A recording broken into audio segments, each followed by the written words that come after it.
Hi, it's Chris here from Gerrys Fishing. We're on the North Wall in Heysham today, and I've been joined by Ashley Sampson. He's just going to talk us through his ideal rig for this sort of fishing.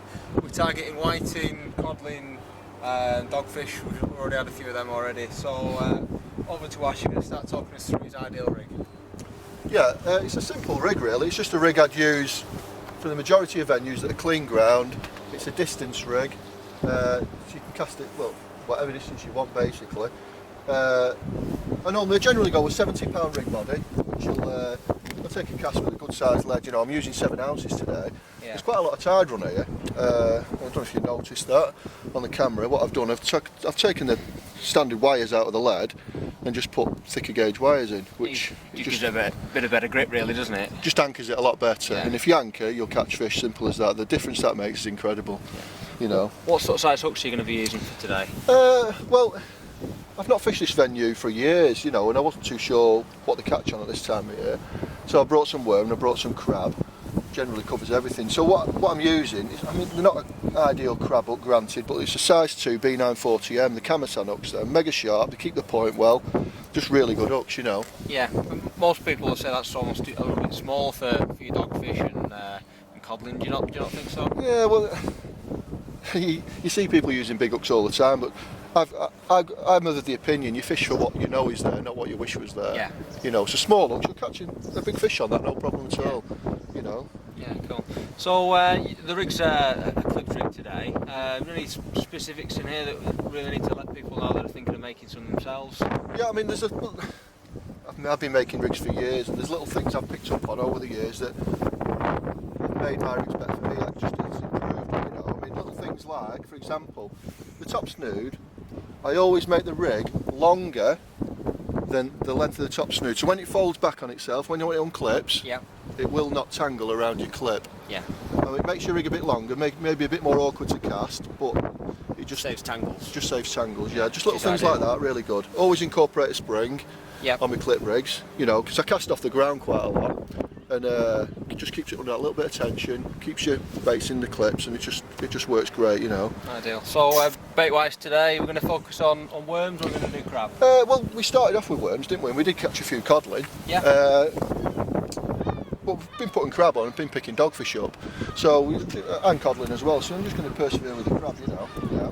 So I'll just show you how I bait it up. Like I say, they're not ideal hooks really for crab, but you will get away with it. So basically, there's a crab I've already peeled. So I'll just cut it in half. Take the hook.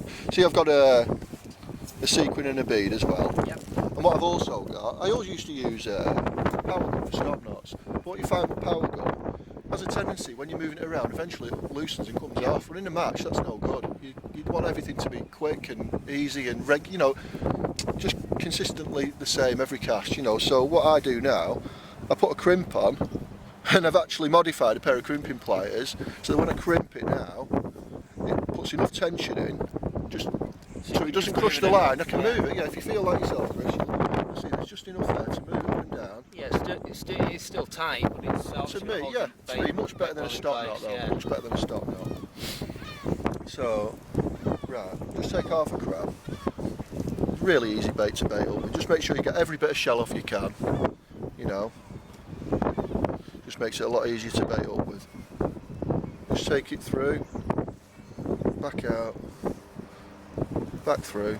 Just take a little bit of time baiting up with it. Because what you really want to do is make sure you leave that hook point clear, you know.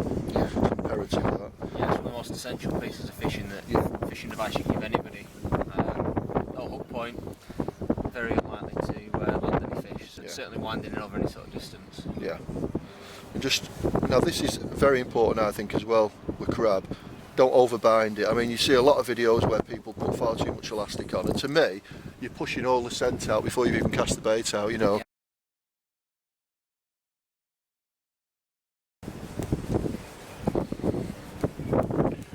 Okay, that is actually the second hook actually baited up now.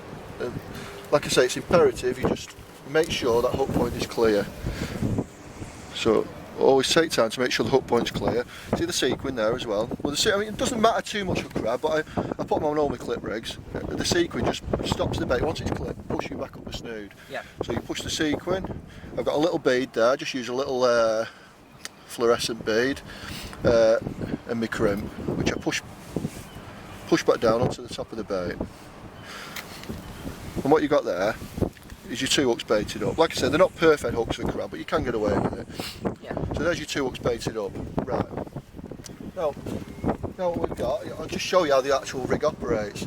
You've got your top snood between 2 beads, 2 crimps, with a little bit of gap, so there's a bit of movement. Once it actually unclips, it actually leaves a little bit of movement for the swivel to run freely and operate as it should. Yeah, so it moves nicely at the tide. Bottom snood, I put a gap in between the beads and the crimps again, and people say, well, why do you do that? Why do you put a gap? To me, when you chuck, people don't realise, but there's quite a lot of stretch in your actual rig body. Yeah. Yeah. So what I do there, I leave that gap, which allows for the rig to stretch, so your snoods don't stretch. That's a good bit of advice, that, because it's something certainly I've never really thought about myself. But obviously, with the how stretchy mono is, it's a very valid point.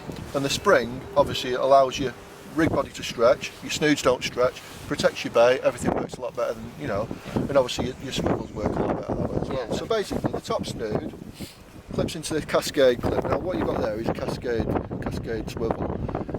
It's just a swivel with a clip built into it. Your top hook clips into the actual clip like that.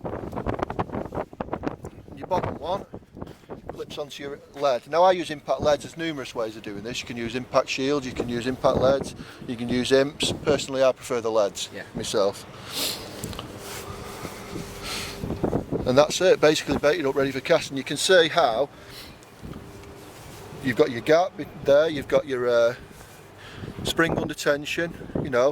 As it casts, you can see as the rig body stretches, your spring will move like that, and that tension there is enough to keep the baits actually under enough tension so that they don't come out during the cast.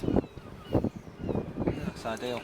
If you want to watch me cast it out now, let's watch you cast, and obviously we'll see the rod load up and the rig stay together, hopefully until it hits the water.